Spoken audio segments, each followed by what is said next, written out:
Welcome to The Explainer. Today, we're diving into a really fascinating digital forensics case file to untangle a super complex web of system logs, police reports, and some pretty esoteric business metadata.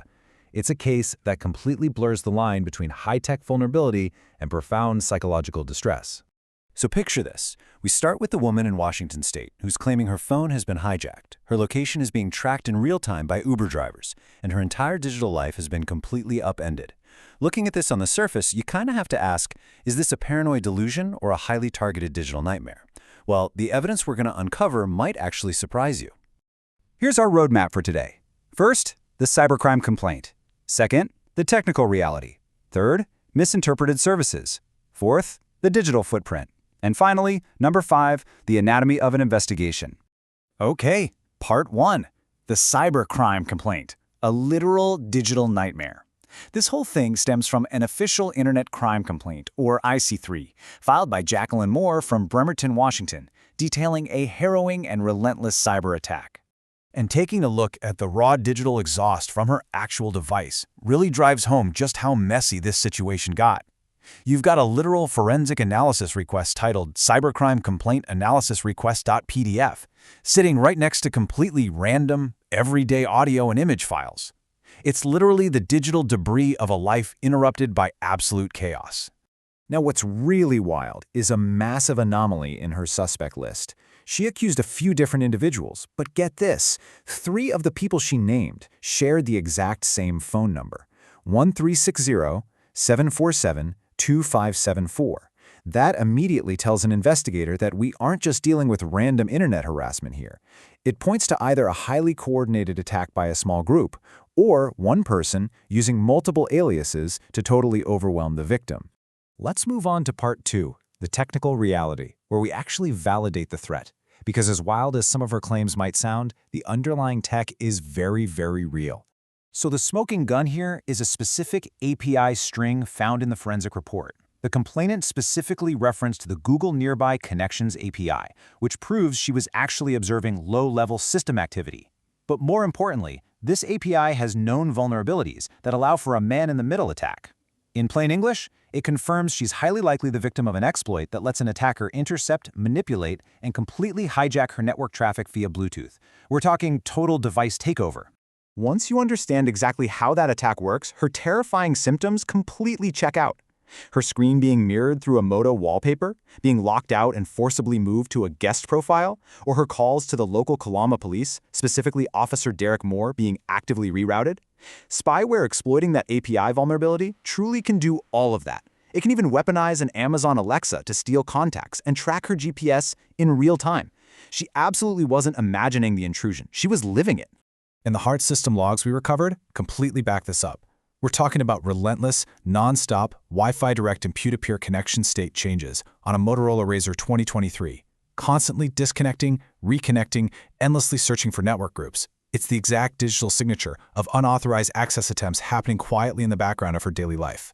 Which brings us to part 3, misinterpreting legitimate services, or what I like to call the fog of war. The psychological toll of a real hack is heavy, and it creates this profound fog where every single digital blip starts to look like the enemy. Let's separate the facts from the fiction for a second. Things like Bluetooth hijacking, SIM swapping, and remote access Trojans, those are completely plausible threats. But she also claimed that Google telemetry and her TP-Link router APIs were actively attacking her. In reality, those are misinterpretations of normal, protective internet services. When you're terrified and hyper-analyzing your own network data, a shield can easily look like a weapon. Let's break down some of these false flags. She was digging through her network logs, saw fix.kpn.net, and assumed it was an attacker's domain, right? Well, it's actually just a free malware filter from a Dutch telecom company. API.tplinkrata.com is literally just her router talking to the cloud. She thought Google Threat Intelligence was masking the hacker's IP when it's actually a proxy designed to protect her privacy. The trauma basically forced her to weave totally unrelated digital background noise into a massive, terrifying conspiracy. Part 4, the digital footprint, the human context. To really grasp this case, we have to look at the human being who is actively trying to survive this storm. Hidden right in the middle of all those alarming system logs and intense forensic analyses, there are completely mundane emails.